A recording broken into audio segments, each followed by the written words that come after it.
வணக்கம். நான் உங்க அடேகேசனர். விஜய் கருப்பு பணம் வாங்கவில்லை என்பதை நிரூபிக்கட்டும். இவன் பாருங்க, திண்டுக்கல் சீனிவாசனா இவன் கருப்பணங்கிறான், இன்னொரு மந்திரி ஊழல்ங்கிறான், இன்னொரு மந்திரி லஞ்சங்கிறான், இன்னொரு எம்எல்ஏ காசு டிக்கெட்ல பிளாக் வைக்கிறாங்க அதை சுருட்டுறதுங்கிறான். நானும் சொல்றேன், இவரை ஒத்துக்கிட்டாரு. இன்று காலை 10:30 மணிக்கு நீதிபதி திரு செந்தில்குமார் அறிவிக்கும் தீர்ப்பு விஜய் வருமானத்தை மறைத்தாரா இல்லையா என்பது பட்டியல்ல. விஜய் 2015-16 நிதியாண்டில் புலி படத்திற்கு ஈட்டிய 15 கோடி ரூபாய் கணக்கில் காட்டாமல் மறைத்தார். வருமான வரித்துறை சோதனையில் இந்த 15 கோடி ரூபாய் தான் கணக்கில் காட்டியதை விஜய் பகிரங்கமாக ஒப்புக்கொண்டார். துப்புக்கிட்டானுங்க, உங்களை மாதிரி படுத்து மனுப்பிக்கல. சொல்றேன்னா, திருப்பதன் மலை மேல தீபத்தை ஏத்தாம உச்சத்துல 144 தடையை போட்டு உங்க ஏவல் துறை வச்சு 144 தடையை போட்டு இது பண்ணீங்களா? இப்ப மொத்த தமிழ்நாடு அரசு தலைவர்கள் விட்டுல பகிரங்கமா மெட்ராஸ் உயர்நீதிமன்றத்துல மதுரை கலையில பகிரங்கமா மன்னிப்பு கேட்டீங்களா? அந்த மாதிரி கேட்கல, இவர் ஒத்துக்கிட்டாரு. விஜய் பகிரங்கமாக ஒப்புக்கொண்டார். 15 கோடி ரூபாயை தான் கணக்கில் காட்டவில்லை. பகிரங்கமா மக்களோட ஒத்துக்கிட்டாரு. தீர்ப்பு காத்திருக்காரு. வெக்கங்களா, புரிஞ்சுங்களா? தப்பு பண்ணிட்டார். ஆனா இவர் போட்டிருக்க அந்த கைத்துல விட்டு 5 வருஷமா சும்மா இருந்தாங்க. வேணும்னு நல்லா புரிஞ்சுக்கோங்க.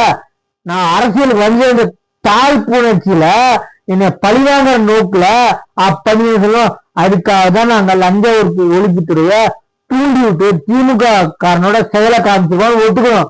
அதை எப்படா நீங்க உங்களுக்கு வேணுங்கிற மட்டும் வேலை மட்டும் கட் பண்ணி உங்களுக்கு வேணுங்கிற மாதிரி திருச்சிக்கிறீங்க?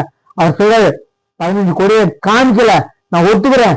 நான் வந்த அரசியல்னால 5 வருஷத்துக்கு கழிச்சு கணக்கு அப்ப ஏன் கேட்கல 5 வருஷம் விட்டுட்டு இப்ப நான் அரசியல் வந்ததுக்கு அப்புறம் வேணும்னு நான் அரசியல்ல நான் குற்றத்தை ஒத்துக்கணும், குற்றத்தை பண்ணாம நான் ஒத்துக்கணுன்ற காரணத்துக்காக பொதுமக்கள்கிட்ட என் பேரை அவமதிக்கிற நிலைமையில போட்டிருக்காங்க அப்படின்னு போட்டிருக்காரு. கேச அறிவிக்கிறீங்களா?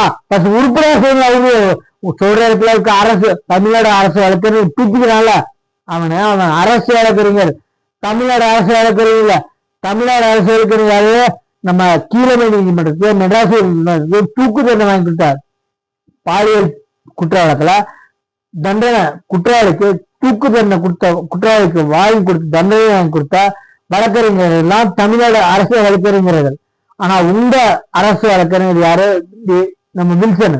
அவன் திமுகவோட அரசு வழக்கறிஞர், தமிழ்நாடு அரசு வழக்கறிஞர். எண்ணி பாத்துக்கோங்க, சரிங்களா? அவர் ஒத்துட்டாரு. 15 கோடியை நான் ஒத்துக்க, பகிரமா ஒத்துக்கிட்டேன், நான் காமிக்கிறேன். இப்பயுமே நான் கட்ட மாட்டேன்னு சொல்ல. 5 வருஷமா கணக்கு கேட்காத, இப்ப கேட்கறது நான் எலெக்ஷனுக்கு நிக்கிறதுனால என் பேரை கேட்கறதுனால இப்பயும் ஒத்துக்கோ, நான் கட்டுறேன். புரிஞ்சுக்கோங்களா? இதை கேட்கறீங்களா? நான் கட்டுறேன், கட்டவே சொல்ல. அறிவிட்ட மந்திரிங்களா, எம்எல்ஏங்களா, புரியுதா? ஒரு மந்திரி வெக்கேன்றா, ஊழல்ங்களா, ஒரு மந்திரி கருப்பனுங்கிறான், ஒரு மந்திரி டிக்கெட்ல பிளாக் வைக்கலங்கிறான். இவரை போய் வச்சுக்க நீ பார்த்த துப்பு கேட்டானா? ஒரு மந்திரி அந்த வெள்ள கருப்பணத்தை காமிங்க, கருப்பணம் அவர் ஒத்துக்கிட்டாரு. கணக்கு வாங்க வேண்டியவனே 5 வருஷமா சும்மா இருக்கான். ஓன் தூண்டுதல் தெரியல கேட்கறாங்கிற, அதுக்கு பதில் துப்பு இல்ல. என்ன உன்னால திருமண நிகழ்ச்சிக்கு போக வேண்டிய இடத்துல அந்த திருமண நிகழ்ச்சிக்கு ஒரு கட்சி கொடி முக்கியம். நம்ம உதயநிதி போறதுக்காக கட்சி கொடிய பில்டிங் போட்டு ரோட்ல கட்சி கொடிய நடுறதுக்காக 2 கூலி தொழிலாளிங்க டில்லிங் போட்ட இடத்துல மின்சாரம் தாக்கி இறங்குறாங்க.